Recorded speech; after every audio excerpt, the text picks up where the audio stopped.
ത്രിയേക ദൈവത്തിൻ്റെ വലിയ തിരുനാമം മഹത്വപ്പെടുമാറാകട്ടെ. വാത്സല്യമുള്ള അനുഗ്രഹിക്കപ്പെട്ട സഹോദരങ്ങളെ, സങ്കീർത്തന മാതിരിയുടെ 127 എപ്പിസോഡിലേക്ക് ഏവരെയും ഹൃദ്യമായി പ്രാർത്ഥനാപൂർവം സ്വാഗതം ചെയ്യുന്നു. കഴിഞ്ഞ 126 എപ്പിസോഡുകളിൽ 33 സങ്കീർത്തനങ്ങൾ പറഞ്ഞ് നമ്മൾ പൂർത്തിയാക്കി. ഈ ധ്യാനങ്ങളും പഠനങ്ങളുമൊക്കെ പറയുന്ന എനിക്കും നിങ്ങൾക്കും പ്രയോജനപ്രദമാകുവാൻ സർവശക്തനായ ദൈവം കരുണ കാണിക്കട്ടെ എന്ന് ആമുഖമായിട്ട് ഓർപ്പിക്കുകയാണ്. 34 സങ്കീർത്തനത്തിൻ്റെ ആദ്യ ഭാഗങ്ങൾ നിങ്ങളുടെ മുൻപാകെ ഞാനൊന്ന് വായിക്കുകയാണ്. ഞാൻ യഹോവയെ എല്ലാ കാലത്തും വാഴ്ത്തും, അവൻ്റെ സ്തുതി എപ്പോഴും എൻ്റെ നാവിന്മേലിരിക്കും. എൻ്റെ ഉള്ളം യഹോവയിൽ പ്രശംസിക്കുന്നു, എളിയവർ അത് കേട്ട് സന്തോഷിക്കും. എന്നോട് ചേർന്ന് യഹോവയെ മഹിമപ്പെടുത്തുവീൻ, നാം ഒന്നിച്ച് അവൻ്റെ നാമത്തെ ഉയർത്തുക. ഞാൻ യഹോവയോട് അപേക്ഷിച്ചു, അവൻ എനിക്ക് ഉത്തരമരുളി, എൻ്റെ സകല ഭയങ്ങളിൽ നിന്നും എന്നെ വിടുവിച്ചു. 34 സങ്കീർത്തനം 1 മുതൽ 4 വരെ. 34 സങ്കീർത്തനം ദാവീദ് പാടിയ ഒരു സങ്കീർത്തനമാണ്. ഈ സങ്കീർത്തനത്തിൽ 22 വാക്യങ്ങളാണുള്ളത്. ഈ സങ്കീർത്തനം എഴുതുവാനുള്ള ഒരു പശ്ചാത്തലമുണ്ട്.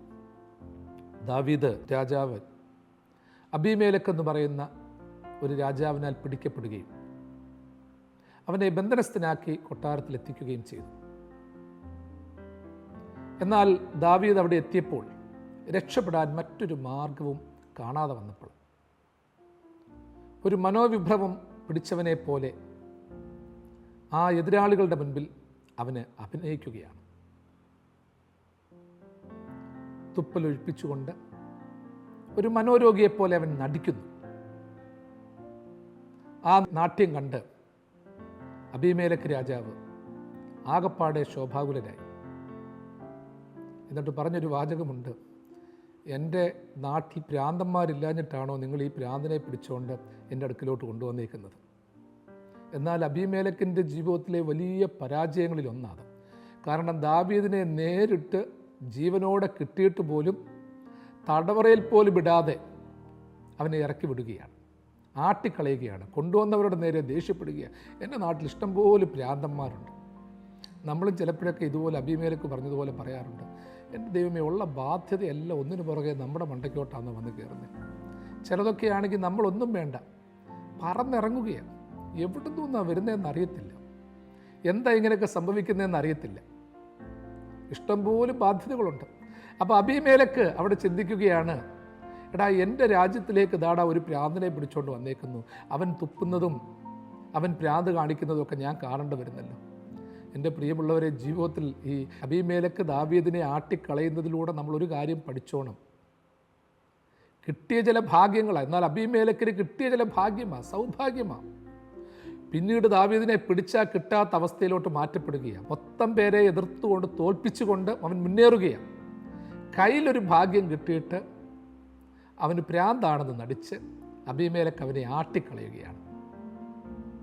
നമ്മളൊക്കെ ചിലപ്പോഴും ഓർത്തോണം, ജീവിതത്തിൽ രക്ഷപ്പെടാൻ നമ്മളൊക്കെ ഇടപെടുന്ന മേഖലയിൽ ചില പ്രത്യേകമായ ആരെയും വഞ്ചിക്കാത്ത ചില നാട്യങ്ങളൊക്കെ ആവശ്യമാണ് ഇന്നത്തെ കാലത്ത്.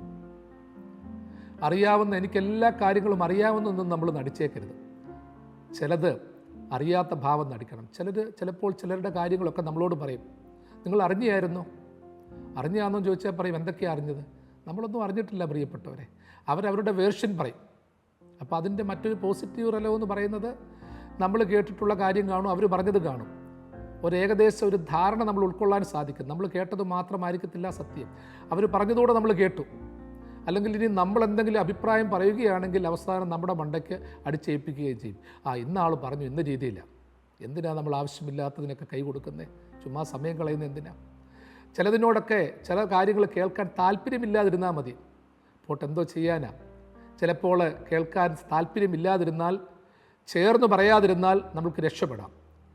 അബീമേലെക്കിൻ്റെ മുൻപിൽ നിന്ന് ദാവീദ് ഭ്രാന്ത് നടിച്ച് രക്ഷപ്പെട്ടത് അന്ന് അതേസമയം അവൻ ഞാൻ മിടുക്കനാണ്, ഞാൻ ശക്തനാണെന്ന് പറഞ്ഞാൽ ഒന്നുകിൽ കൊന്നുകളഞ്ഞേനെ, അല്ലെങ്കിൽ തടവറയെ പിടിച്ചിട്ട് പീഡിപ്പിച്ചേനെ. ഇത് രണ്ടും നടന്നില്ല. അതുകൊണ്ട് ചില സമയത്തൊക്കെ തലക്കനമൊക്കെ ഒഴിവാക്കുന്നത് നല്ലതാണ്, സൗമ്യരാകുന്നത് നല്ലതാണ്. ചിലപ്പോൾ ഒരു കാര്യം ആലോചിച്ചോണം, ഈ ഗുരുക്കന്മാരെ സമീപിക്കുമ്പോൾ ചിലപ്പോൾ കൊച്ചു കൊച്ചു ചോദ്യങ്ങളിൽ നിന്നായിരിക്കും വലിയ ലോകപ്രസിദ്ധമായ മറുപടികളൊക്കെ ഉണ്ടാകുന്നത്. ചിലർ നമ്മളോട് ചോദിക്കും, നിങ്ങൾ ഇന്ന കാര്യം കേട്ടിട്ടുണ്ടോ, ഇന്ന കഥ കേട്ടിട്ടുണ്ടോ? ചിലപ്പോൾ നമ്മൾ കേട്ട കഥ വേറൊരു വേർഷനായിരിക്കും. നമ്മൾ നിശബ്ദരായിട്ടിരുന്നാൽ ആ പറയാൻ പോകുന്നവർ പറയും. ചിലരുടെ സ്വഭാവമുണ്ട്, തോക്കി കയറി വെടിവെച്ച് കളയും, പറയാൻ അനുവദിക്കുന്നില്ല. ഓ, ഞാനത് കേട്ടിട്ടുണ്ട്. നമ്മൾ പരിചിതമായ ഒരു വേദവാക്യം പറയാൻ തുടങ്ങുന്നു, അല്ലെങ്കിൽ ഒരു അനുഭവം പറയാൻ തുടങ്ങുന്നു. ചില മിടുക്കന്മാരുണ്ട്, ഞാനത് നേരത്തെ കേട്ടിട്ടുണ്ട്. ഒരുപക്ഷെ അവൻ കേട്ടത് വേറൊരു വേർഷനായിരിക്കാം. ഞാനിപ്പോൾ നിങ്ങളോട് ഈ വേദവാക്യം പറയാൻ വരുന്നു, 34 സങ്കീർത്തനം പറയാൻ വരിക.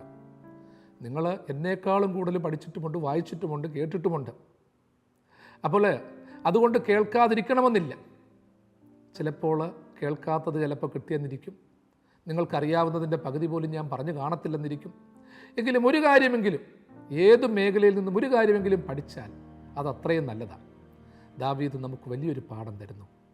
പ്രിയമുള്ളവരെ, ഒത്തിരി മിടുക്കന്മാരായിട്ട് നടിക്കുന്നവരുടെ മധ്യത്തിൽ നമ്മൾ ബഹുമിടുക്കന്മാരെന്ന് നടിക്കാൻ പോയാൽ പ്രശ്നമാണ്. അതുകൊണ്ട് ചിലരൊക്കെ പറയാറുണ്ട്, നമ്മളുടെ ചില സന്തോഷങ്ങളൊക്കെ വരുമ്പോൾ എല്ലാ സന്തോഷങ്ങളും എല്ലാവരോടും പങ്കുവെക്കേണ്ട, പങ്കുവെച്ചാൽ ഇരട്ടിയാകുന്നത് നല്ലതാണ്. ദാവീദ് രാജാവ് ബാബിലോണിൽ നിന്ന് വന്ന രാജാവിൻ്റെ പടയാളികൾക്ക് തൻ്റെ കൊട്ടാരത്തിലെ സമ്പാദ്യങ്ങളെല്ലാം കാണിച്ചു കൊടുത്ത ഒരു ഭോഷത്തരം പിന്നീട് കാണിക്കുന്നുണ്ട്. പ്രവാചകൻ വന്ന് ദാവീദിനോട് ചോദിക്കുന്നുണ്ട്, അവർ നിന്നെ സമീപിച്ചിരുന്നു, കണ്ടു, നീ അവരെ എന്തൊക്കെ കാണിച്ചു കൊടുത്തു? ഇനി കാണിച്ചു കൊടുക്കാനൊന്നുമില്ല, എല്ലാം ഞാൻ കാണിച്ചു കൊടുത്തു, എൻ്റെ കലവറ മൊത്തം കാണിച്ചു കൊടുത്തു, സ്വർണവും വെള്ളിയും രത്നവും ഒക്കെ കാണിച്ചു. പ്രവാചകൻ പറയുന്നുണ്ട്, അല്ലയോ ദാവീദേ, നിൻ്റെ എതിരാളികളെ നീ കാണിച്ചതൊക്കെ തന്നെ നിൻ്റെ പിൻഗാമികളുടെ കാലത്ത് അവർ വന്ന് എടുത്തുകൊണ്ട് പോകും, ഒന്നുപോലും അവിടെ ശേഷിപ്പിക്കത്തില്ല. അതുകൊണ്ട് തന്നെ ആലോചിച്ചോണം, നമുക്ക് ചില കാര്യങ്ങൾ ഒത്തിരി അറിയാവുന്ന വെച്ച് എല്ലാം പ്രകടിപ്പിക്കേണ്ട. ചില നിശബ്ദതകൾ നമുക്ക് കൂടുതൽ വിവരം നൽകും. പണം ഉണ്ടെന്ന് വെച്ച് എല്ലാം പ്രകടിപ്പിക്കേണ്ട. ഈ പ്രിട്ടൻഷൻ ഒത്തിരി പ്രശ്നമാകട്ടെ. ഇന്നില്ലേലും നമ്മളങ്ങ് നടിച്ചുകൊണ്ടിരിക്കുകയും എല്ലാം ഉണ്ടെന്നങ്ങ് നടിക്കുക. ചില നിശബ്ദതകൾ ആവശ്യമാണ്. ചില അറിവില്ലായ്മകൾ ചിലപ്പോൾ പ്രയോജനപ്പെടും. ഇവിടെ നിങ്ങളും ഞാനും പ്രാർത്ഥനയോടുകൂടി ചിന്തിച്ചോണം പ്രിയമുള്ളവരെ. കാരണം നമ്മളുടെ കലവറകളിലുള്ളതെല്ലാം കാണിച്ചു കൊടുത്ത് ചിലരുടെ ആത്മവിശ്വാസത്തെ കളയരുത്. നമ്മൾ ഓർക്കും, എടാ എനിക്ക് ഇന്നതൊക്കെ ഉണ്ടെന്ന് മറ്റുള്ളവരോട് പറഞ്ഞാൽ അവർക്കെന്തോ പ്രയോജനമാണ്. ചിലർക്ക് അസൂയ, ചിലർ നമ്മളെ നശിപ്പിക്കാൻ നോക്കും. അതുകൊണ്ട് ചിലരൊക്കെ പറയും, ഫേസ്ബുക്കിൽ പോലും ജീവിതത്തിലെ ഒരു നല്ല കാര്യം പോലും ഇടാൻ ഇന്ന് പലർക്കും താല്പര്യമില്ല, ഇൻസ്റ്റഗ്രാമിൽ പോലും ഇടാൻ താല്പര്യമില്ല. ഭാര്യയും ഭർത്താവും കൂടെ ഒരുമിച്ച് നിന്നൊരു ഫോട്ടോ എടുത്തിട്ടാലും അതിൻ്റെ അടിയിൽ വന്ന് അവിഞ്ഞ കമൻ്റ് ഇടുന്നവരുണ്ട്. ചിലരുടെയൊക്കെ മനോഭാവമാണ്, നമ്മൾ ആരെയും കുറ്റം പറഞ്ഞിട്ട് കാര്യമില്ല. ചിലപ്പോൾ ചിലരൊക്കെ ചില ഫോട്ടോയും വീഡിയോയും ഇട്ടാണ് വലിയ കുടുക്കുകളിലേക്ക് പോകുന്നത്, ആവശ്യമില്ലാത്ത തർക്കങ്ങളിലേക്ക് പോകുന്നത്. ചിലപ്പോൾ നമ്മൾ ചിലരോട് സ്നേഹം കൊണ്ട് പോലും ഒരു പോസ്റ്റ് ഇട്ട് കഴിഞ്ഞാൽ അസാമാന്യമായ അസൂയോട് വരികയാണ്.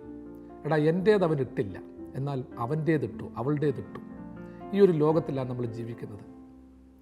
സ്നേഹത്തിനും ഭാവത്തിനും ബുദ്ധിക്കുമൊക്കെ ഒരു വിവേചന ബുദ്ധി ഉണ്ടാകണം. അത് ദാവീദ് രാജാവ് എന്നെ നിങ്ങളെ പഠിപ്പിക്കുകയാണ്. അതാ അബീമേലെക്കിൻ്റെ മുൻപിൽ നിന്നുകൊണ്ട് മിടുക്കനായിട്ടും രക്ഷപ്പെടാൻ തക്കവണ്ണം ഒരു ടാക്ടിക്സ് പ്രയോഗിച്ച് അവിടുന്ന് ആട്ടിയിറക്കപ്പെട്ട് രക്ഷപ്പെടുകയാണ്. അബീമേലെക്ക് രാജാവ് ദാവീദിനെ ആട്ടിയിറക്കിയെന്ന് വെച്ചാൽ അവന് ജീവൻ തിരികെ കൊടുക്കുകയായിരുന്നു, അവന് പുതിയ ഒരു ശക്തി കൊടുക്കുകയായിരുന്നു. മനസ്സിൽ ദൈവത്തെ സ്തുതിച്ചുകൊണ്ട് ഓടി. അങ്ങനെ ഓടി വന്ന ദാവീദ് പ്രാർത്ഥിച്ചു പറയുക, ദൈവത്തെ ഭയങ്കരമായിട്ട് സ്തുതിച്ചുകൊണ്ട് പറയുകയാണ് 34 സങ്കീർത്തനത്തിലൂടെ, ഞാൻ യഹോവയെ എല്ലാ കാലത്തും വാഴ്ത്തും, അവൻ്റെ സ്തുതി എപ്പോഴും എൻ്റെ നാവിന്മേലിരിക്കും. മനോരോഗിയായി നടിച്ച ഒരുവൻ പ്രാർത്ഥിക്കുക, അവിടെ നിന്ന് രക്ഷപ്പെട്ടു വന്നപ്പോൾ. കാരണം ജീവൻ തിരികെ കിട്ടിയേക്കുക. ജീവൻ തിരികെ കിട്ടിക്കഴിയുമ്പോഴത്തേക്ക് ആരോടാണ് ഞാൻ നന്ദി പറയേണ്ടത്? ദൈവം ആ സമയത്തൊരു ബുദ്ധി കൊടുത്തു. ദൈവത്തിന് വേണമെങ്കിൽ തൻ്റെ ദൂതന്മാരെ അബീമേലെക്കിനെ തകർക്കാമായിരുന്നു.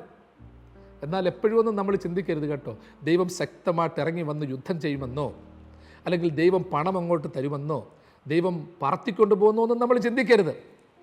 ചില സമയത്ത് യുക്തമായി പ്രവർത്തിക്കാനുള്ള ബുദ്ധിയാണ് ദൈവം തരുന്നത്. നമുക്കൊക്കെ വളരെ സുപരിചിതമായൊരു കഥയുണ്ടല്ലോ. ഒരു വെള്ളപ്പൊക്കത്തിൻ്റെ സമയത്ത് ഒരു മനുഷ്യൻ, വെള്ളം പൊങ്ങി വരികയാണ്, അവൻ്റെ വീട് വെള്ളത്തിലായി. അവൻ ആ വീടിൻ്റെ മണ്ടയ്ക്ക് കയറി ഇരിക്കുകയാണ്, മുകളിൽ കയറി ഇരിക്കുകയാണ്. അപ്പോൾ ഓരോരുത്തർ അവനെ വെള്ളം പൊങ്ങിക്കൊണ്ടിരിക്കുന്നു.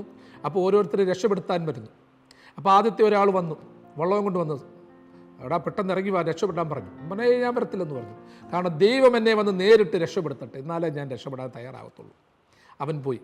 പിന്നീട് ബോട്ടുമായിട്ട് വന്നു. നാട്ടുകാർ കൂട്ടം കൂടി വന്ന് അലച്ചു തുടങ്ങി. അവൻ ഇറങ്ങി വന്നില്ല.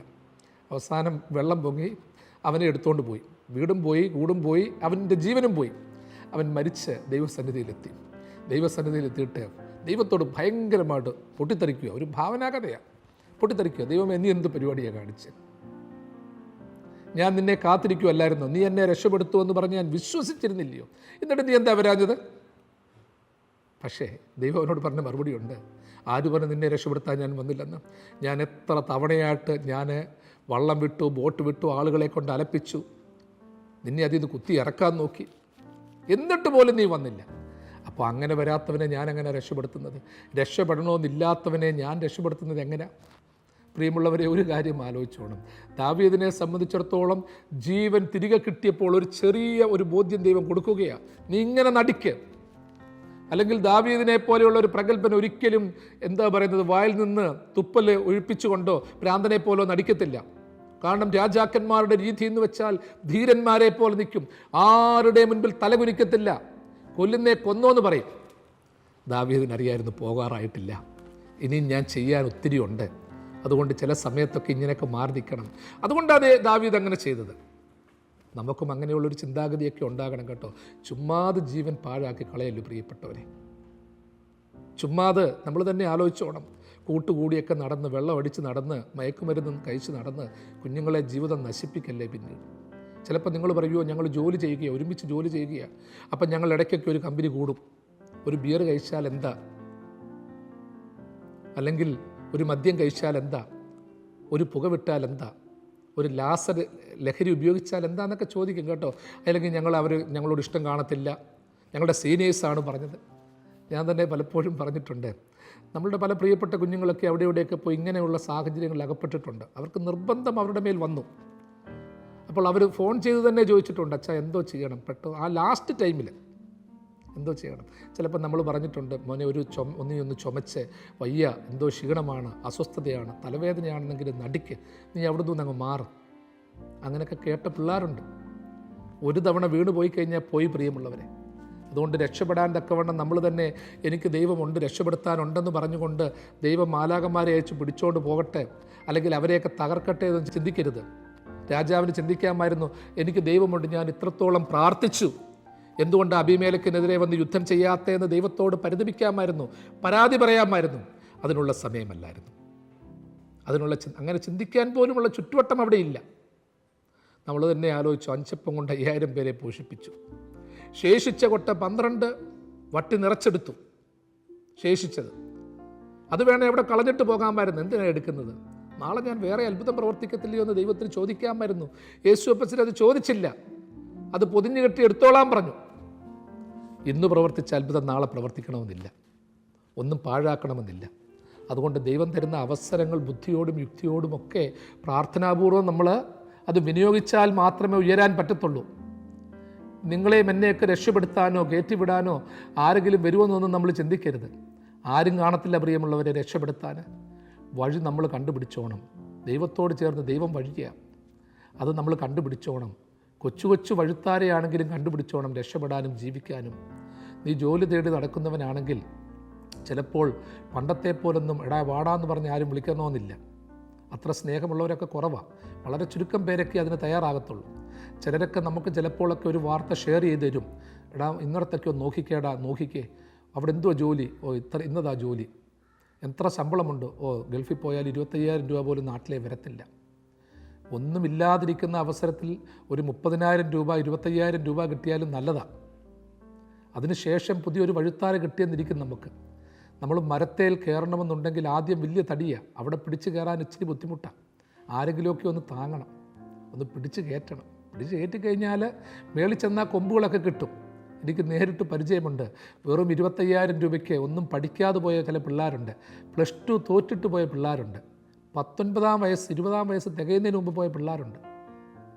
പക്ഷേ അവിടെ ചെന്ന് കഴിഞ്ഞ് പതിയെ 5, 6, 7 ഒക്കെ വർഷം കഴിഞ്ഞ് അവിടെ ചെന്ന് ലൈസൻസ് എടുത്ത് ജോലി പഠിച്ച് നല്ല പദവിയിലെത്തിയ കുഞ്ഞുങ്ങളുണ്ട്. ചിലർക്കൊക്കെ 1.5 ലക്ഷം രൂപ 1.25 ലക്ഷം രൂപയൊക്കെ ഇപ്പോൾ സാലറി വാങ്ങിക്കുന്നവരുണ്ട്. ഒന്നുമില്ലാതെ കറങ്ങിത്തിരിഞ്ഞ് നടന്നതായിരുന്നെങ്കിലോ അവിടെ ഇവിടെയും കറങ്ങി നടന്ന് കൂട്ടും കളിച്ച് തോന്നുന്ന രീതിയിൽ ജീവിച്ചിരുന്നെങ്കിൽ ബുദ്ധിമുട്ടാണ്.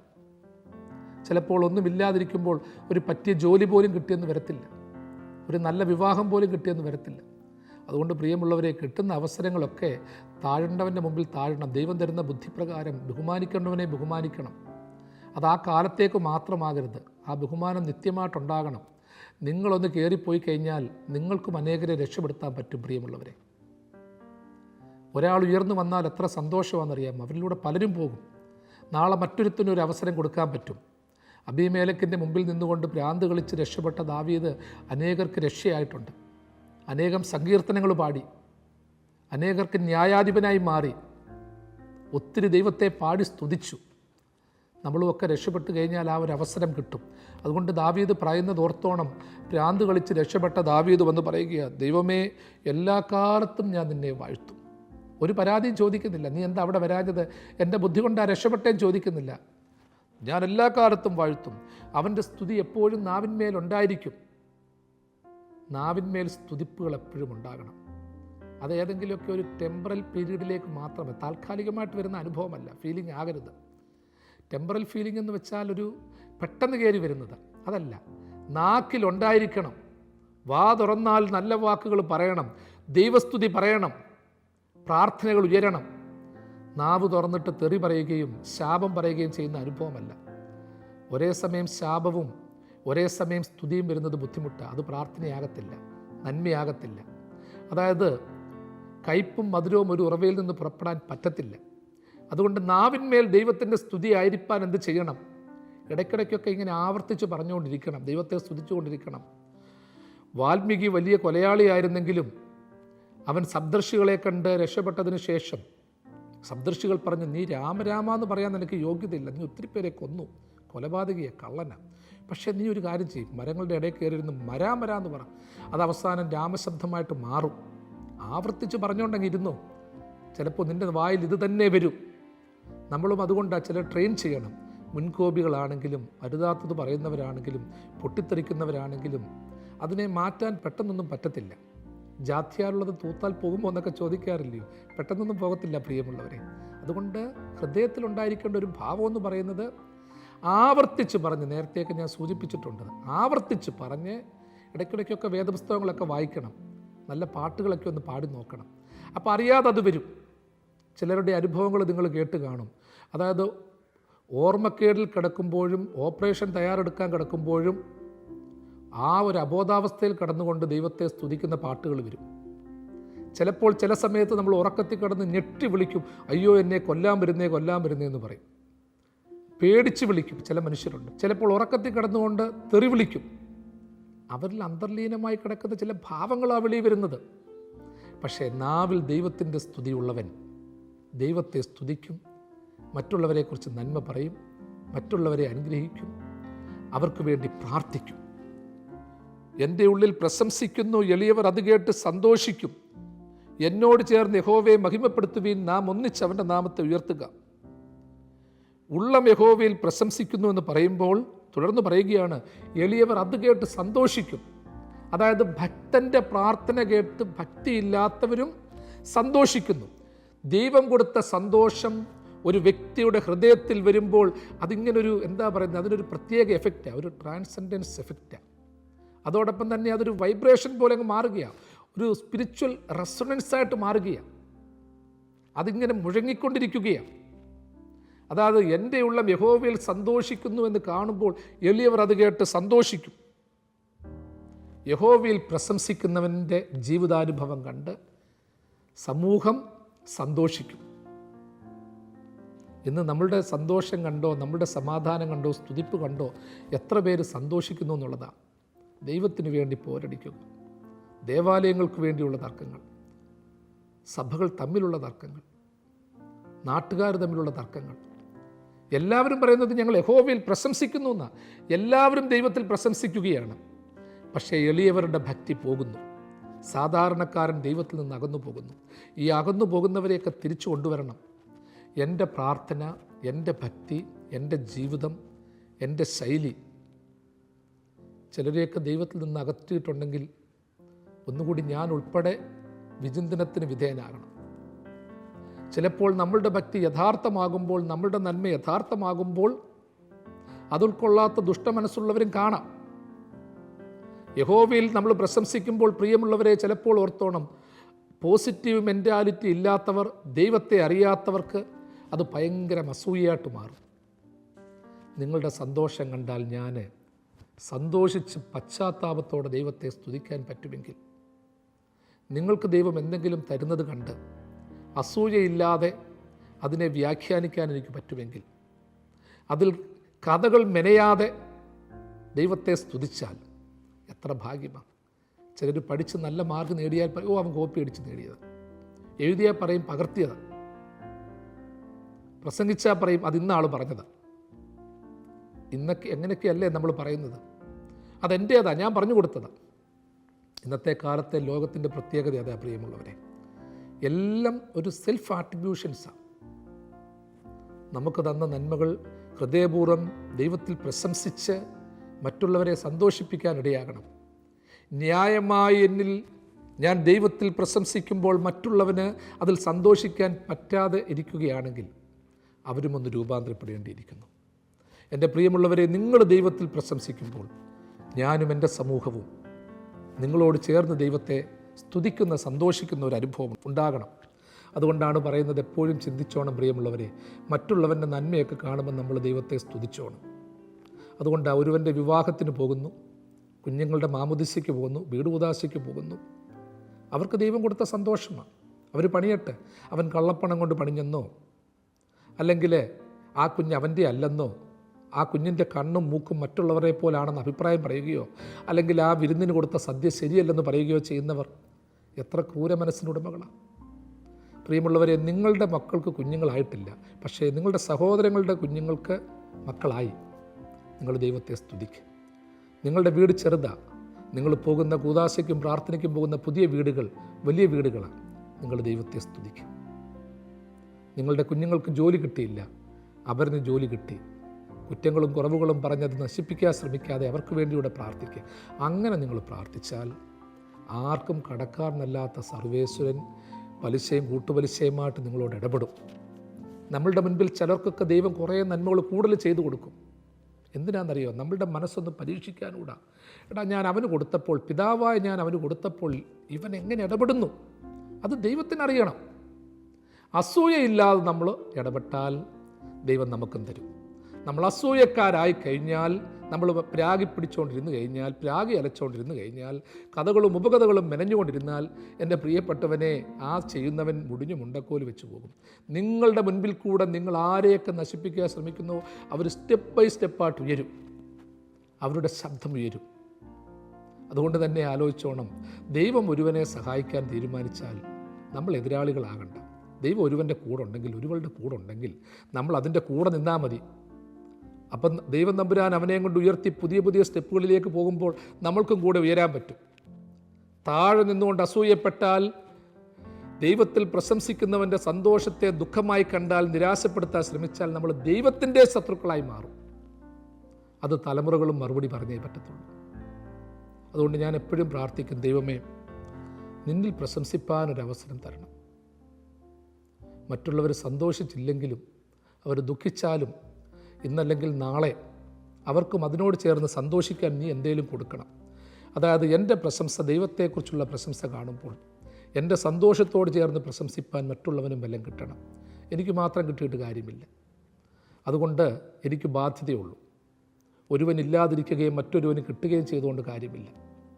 ദൈവം എല്ലാവർക്കും തരും, എല്ലാവരെയും നടത്തും. വീണ്ടും പറയുന്നു, ഞാൻ യഹോവയോട് അപേക്ഷിച്ചു, അവൻ എനിക്ക് ഉത്തരമരുളി, എൻ്റെ സകല ഭയങ്ങളിൽ നിന്നും എന്നെ വിടുവിച്ചു. ഞാൻ യഹോവയോട് അപേക്ഷിച്ചു, അവൻ എനിക്ക് ഉത്തരമരുളി, എൻ്റെ സകല ഭയങ്ങളിൽ നിന്നും എന്നെ വിടുവിച്ചു. ദാവീദ് രക്ഷപ്പെട്ടു വന്ന വഴുത്താരെക്കുറിച്ച് പറയുകയാണ്. അബീമേലെക്കിൻ്റെ കൈകളിൽ അകപ്പെട്ടു പോയപ്പോഴും, ശത്രുക്കളായ പടയാളികളുടെ ആരവം ഉയർന്നപ്പോഴും ഞാൻ എൻ്റെ ദൈവത്തോട് അപേക്ഷിച്ചു. അപേക്ഷിച്ചത് അബീമേലെക്ക് കേട്ടില്ല. ഏത് ഭയത്തിലായിരിക്കുന്നവനും ദൈവത്തോട് അപേക്ഷിക്കണം, പ്രാർത്ഥിക്കണം. മറ്റുള്ളവർ കേൾക്കണമെന്നില്ല. എല്ലാ ഭയങ്ങളിൽ നിന്നും ദൈവം ഒരു ശക്തി തരും, പിടിച്ചു നിൽക്കാനൊരു പവർ നൽകും.